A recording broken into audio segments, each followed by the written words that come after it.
Hi, folks. This is Dr. Rob Cywes. I am the carb addiction doc. And today, let's talk carbs. Let's talk carbohydrates. Let's talk sugar and starch. Let's start at the beginning and understand the fundamentals behind sugar and starch. And we're going to talk more about the biology and more about some of the confusing principles out there when people talk about ketogenic diets or low carb diets, or how does all of this work. The first fundamental that I want to get out of the way, and I think there's universal consensus on this or getting close to that. The only thing that matters is total carbohydrates, the total carbohydrate content. Yes, I know 120 years ago in the Atkins era, he started out with net carbs. There were all these mathematical formulas. And today we're going to break down and understand why that's wrong. But what I want you to look at, if you're going to look at anything, is the total carbohydrate content of what you're eating. I'm adamant about that. So are most of the people in our community. So I'm going to put that behind us. You want to argue with it? Leave some comments below.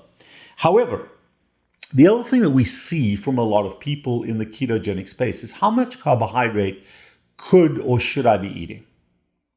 And we see a couple of paradigms that are both right, but need to be put into context. The first is the low carbohydrate people who will tell you that about 120 to 130 grams of carbohydrates per day are reasonable. And even my mentor, Tim Noakes, and a guy by the name of Wendt have published data on this that say that for most people, 120 to 130 carbohydrates is adequate as a low carbohydrate diet in terms of how many grams they can eat in a total day. I'm not sure about that. And certainly for the majority of our patients, I want them to get to, for a variety of reasons, addictive and biological, to get to be carbohydrate abstinent. To take that number as low as it could go, not to give an upper limit of permission. This is how much you can have. But I'd like you to get as close to zero as you possibly can, but certainly never above 30 grams of total carbohydrates per day. Now, we're going to qualify that with certain things, but those are the two things we're going to discuss. Should I be eating 120 to 130? Even guys like Paul Saladino, for athletes, will go up to 300, or should I be below 30? And there's two schools of thought here. So as we do this, let's understand what carbohydrates are. Let's talk carbohydrates. The first thing is that essentially what enters the bloodstream. Three things: glucose, galactose, fructose. It doesn't matter. Here's a fundamental issue. It does not matter what goes inside your face. It doesn't matter what goes in your mouth. So many dietitians calculate what you eat. And so many people calculate what you eat by what goes in your mouth. The human body doesn't work that way. Remember, from your mouth to your arsehole is outside of the human body. That tube running through you is actually outside your body. Things get extracted and dumped in and not absorbed from that tube. But it's what gets in your body that matters. And the only three carbohydrates that enter your body, as far as we're aware, glucose, fructose, galactose. Galactose primarily coming from milk, fructose coming from manufactured foods and fruits, and glucose coming from most of the others. But most sugars that we eat are a combination of glucose and fructose. Glucose and fructose are the commonest combination of monosaccharides that we get. Then let's look at something else. So let's look at some of the complex things. And I've got my next talk is going to be about fiber. So fiber is pure sugar. Fiber, by definition, anything with the word fiber associated with is pure sugar. But fiber, whether it's insoluble or soluble in water, whether it's macro or microfiber, is not absorbed by the body. And I've got a whole separate video coming up after this in the next segment on fiber, so I'm going to leave that alone. But we should not, the whole net carb thing is counting whether you count fiber or not. Count the whole, count the total carbohydrate content, including the fiber, as what's going into your mouth. But we're knowing, because we have no ability to calculate what's going into our bloodstream. So be aware of that. The second question is, what about the more complex carbohydrates? We've got different names for them. Disaccharides, which is two, glucose and fructose, for example. That's what we see in cane sugar, the sugar that we use in our tea and our coffee, or shouldn't be, but do. Then we've got polysaccharides, which are longer chains. And then we've got starches and glycogen. And the last thing I want to say in this context is we've got two separate words. We've got glycogen and starch. And these are long chains of sugar. The difference between glycogen and starch is this. Glycogen simply is the storage of sugar in animals. So if you eat liver, there's going to be glycogen in that liver. If you eat a steak, all muscle cells have glycogen in them. You're eating stored sugar in a steak, in liver, in any animal product that you're eating. You're eating stored sugar. Didn't know that, did you? But there's glycogen there. And the human intestine, the human liver breaks that glycogen down into simple sugars. The intestine goes to the liver, and the liver restores that sugar as glycogen. In the liver and the muscles are the largest stores of glycogen. Because we're animals, most of us. Some of us are vegetating and we're plants, but most of us are animals, so we store our sugar as glycogen. What's starch? Starch is simply the storage of sugar by plants. Starch is exclusive to plants. So your potatoes, your corn, your beans, your rices, those are all starches. That's all plant-based storage of glycogen. Of glucose. Sorry, not glycogen, glucose.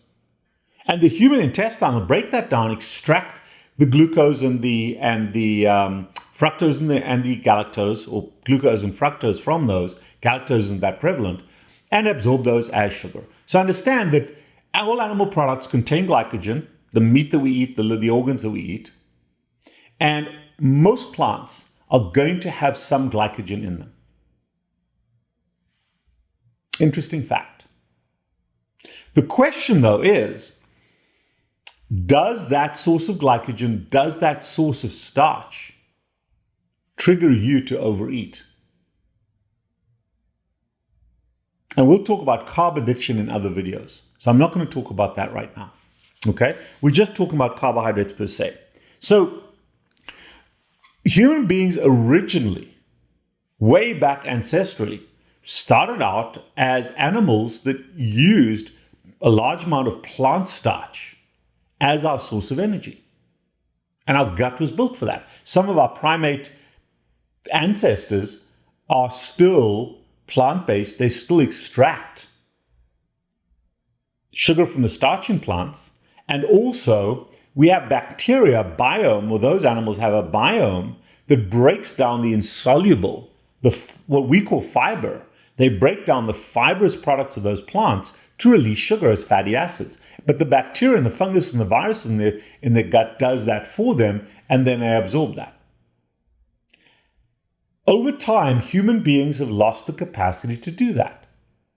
Our stomachs don't do that. Our small intestine is an enzyme-based, not a fermentation-based GI tract. And the colon only absorbs salt and water. It doesn't absorb starches. So we've lost that function. We'll get back to that in a little bit. So a lot of the carbohydrate that vegetarian animals live on is of no value to human beings from energy, is of no value to human beings as an absorbed substrate. Passes right through us. The question is that necessary or not? But it passes right through us. So the theory that we have to eat carbohydrates for energy is false. We don't. We can use sugar for energy. So we can make sugar from protein. We can make sugar from certain types of fat, the glycerol backbone, and we can use fat. We are fat adapted. We are designed to be in ketosis. So we don't have to consume carbohydrates as a product in our diet. So being carnivore is safe and healthy to a certain extent. We'll come back to that in a second. But remember this, for a specific reason. There are no ancestral or first humans, hunter-gatherer humans, none of them that are pure carnivore. Not the Eskimos, not the Bushmen, not the Maoris, not the Mongolians, not the Aborigines. There are no human populations that are pure carnivore. They all eat carbohydrates. Whether it's tubers and starches, whether it's fruits, dried forms of carbohydrate, all human species that live on the land use carbohydrates. What we've done in our evolution, because we wanted denser populations and we wanted to free up more time to do things that human beings do. Watch Netflix. We have concentrated our provision of food, and we've become farmers that have a secure, rapidly consumable energy source, nutrient source that comes from carbohydrate-based plants.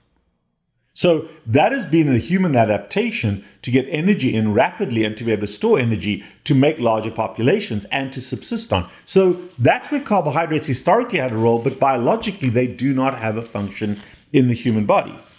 So we've talked about what carbohydrates are, and we've talked about why we eat them. Now, the problem is that we've become so darn good, so good at producing carbohydrates through our farming practices and through storage and manufacture products, that for the first time ever as a species, we live in a world of abundance. Yes, there's still starving people out there, but the majority of us live within 50 yards of a tsunami of readily consumable food, mostly carbohydrate. And there are a few human errors that we've made, like blaming fat for cardiovascular disease, that has increased our amount of carbohydrates that we eat. Okay, so when you look at the human diet, the amount of protein that we eat is very consistent. Very consistent. Whether you are plant-based, whether you're animal-based, the amount of protein that we eat is around 15 to 20% of our diet. Rarely higher than that. So really the decision then is, the variable is not the protein. That's very constant across vegetarians and across animal eaters, believe it or not. The amount of protein we eat is fairly constant. However, the variables are how much fat we eat and how much sugar we eat. And when people tell us that fat is bad for us, we reduce our fat consumption down to below 30%, which is the US dietary requirement, which means accounting for that 15 to 20% of protein that is kind of universal. That means that we're increasing our carbohydrate consumption to 45 to 55%, up to 60%. And most fat people are eating carbohydrates at 80+% of their caloric consumption. And that's because of the addiction, because of the buzz, because of the high. So the more that's available, the more they eat. So we've radically skewed ourselves to excessive carbohydrate consumption. And that is where the diseases come, mediated through insulin resistance. So the first step is, if you're trying to correct disease, the disease primarily comes from chronic excessive carbohydrate consumption. But chronic excessive carbohydrate consumption only becomes intentional once you're eating a lot of carbohydrates, once you get the buzz from it. The purpose of eating carbohydrates to excess was because fat was demonized. Fat was bad for us, so-called. Lipid heart. So carbohydrate consumption is a default for not eating fat, which is necessary in our diet. But if we go back to the way we're designed, the way we should be eating a higher fat, lower carbohydrate amount. And this is where the conundrum between the two diets comes from. If you now have the diseases of carbohydrate excess, and the eye of that needle runs through something called insulin resistance that's measurable in your blood work, that we measure every day in our office. And if you want to know what your level of insulin resistance is, set up a visit with me. Text 561-517-0642, and we can figure that out. And tell you not only how bad it is, how good it is, but where it is and where you can make certain changes and what damage it's causing to you. But when you have obesity, diabetes, metabolic syndrome, any of those aspects, that is through insulin resistance caused by chronic excessive carbohydrate consumption. That's exclusive. Nothing else does that. So if you already have insulin resistance, the goal, the therapeutic goal, is to restore insulin resistance. And how do you do that? You radically cut down on your carbohydrate consumption. Because what we also got to throw into there, the purpose of eating those carbohydrates to excess started out because of some misguided sense of it's healthier for us to eat more carbs. Well, actually, it's healthier for us to eat less fat, and the surrogate was the carbohydrates. But what they didn't understand is how powerfully addictive carbohydrates are. So it's the excessive consumption of the carbohydrates that cause the problem. So when you're trying to correct insulin resistance, you want to radically reduce your carbohydrate consumption. But you've also got to throw into that equation the concept of addiction. And addicts, by definition, have lost the capacity to control that relationship. Whether it's alcohol, nicotine, crystal meth, nobody just uses heroin, a little bit of heroin on Tuesday morning. You can't control your relationship with your drug of choice when you've experienced the degree of harm that reflects addiction. So therefore, the as close to zero carbohydrates as you can get is treating two separate phenomena. It's treating carbohydrate addiction. That's why it has to be that low. It's not about eating up to an amount and trying to control that. It's about getting as close to zero as you can. The second part is the most aggressive way to treat insulin resistance is by cutting down your carbohydrates as low as you can to get your body into ketosis, to get your body burning fat. So both the psychology and the biology favors that ultra low carbohydrate diet in the therapeutic phase. Once you're insulin sensitive, and that can take 2 to 3 years, not 3 or 4 months, minimum 2 years to become insulin sensitive.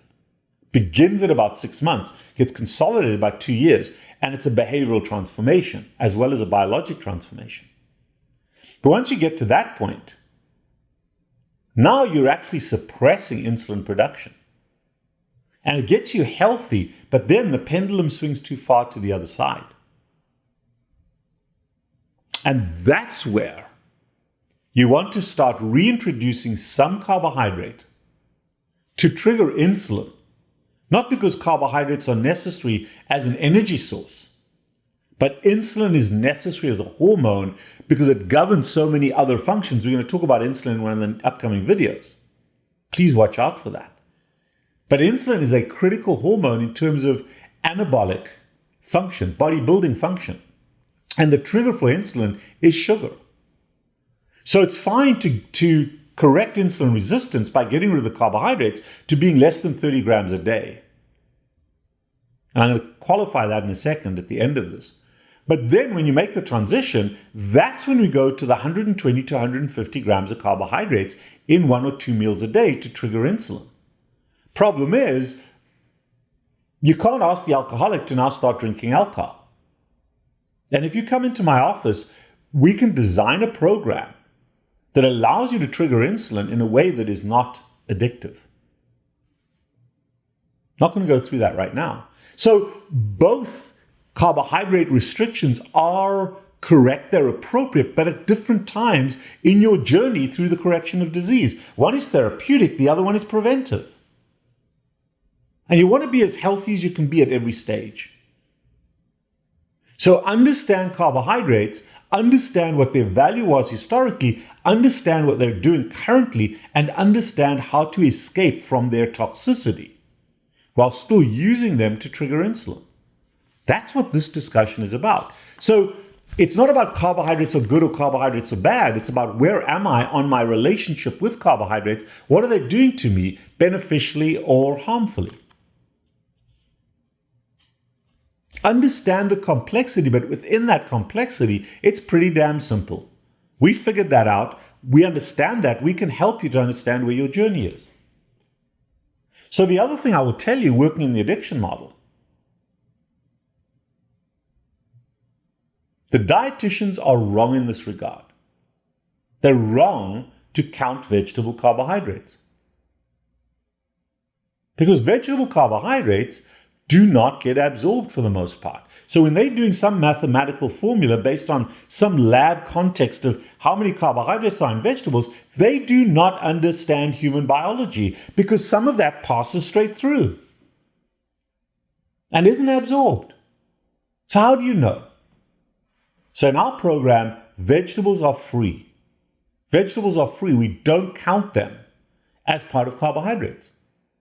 Number one, I've never met a fat person who rushed home and picked out on Brussels sprouts. But number two is nobody can calculate what percentage of Brussels sprouts are going to be absorbed or not. but the starches are on the no list. And again, it's not as simple as that. We'll go down that path down the road. But I hope this clarifies certain things for you. That carbohydrates are not the enemy. It's what they've done to you and your relationship with them, and when they are unnecessary in your life in a therapeutic model, and when they become necessary again. And we have to understand where we are on that journey, and that's what we help you to do both psychologically and biologically in our practice. If you want to know more, if you want to understand where you are, and you want to reflect on your own health, text us. There's a text. 561-517-0642. I am the Carb Addiction Doc. Set up a visit and we can help you to figure this out. But there's too much ignorant noise on the internet that tells you must or you have to, or this is what you got to do, this. And we get trapped into that and it doesn't work. And then we're on our own again. We can help. And I hope this video helps. I hope this video helps. And I know you're going to go, I'm doing this and I can't do that. Okay. Simple test for you. Subtract your current age from 100. What does that look like? What does that look like? What does the next 40, 50, 60 years of your health, of your life look like? That's what we've got to focus on. Not today and tomorrow and next month. Too many people are trapped in a few days, few weeks, a few months worth of diet. You've got to look at the rest of your life and look back at your previous life. That's the change we're making, because metabolic health is a lifestyle. It's not a diet. And your relationship with carbohydrates defines your lifestyle. Give us a shout. If you like this content, subscribe to this channel. Hit the like button if you can. It helps us. And leave a comment. We appreciate your comments. I will try to respond to them. I am the Carb Addiction Doc. Thank you.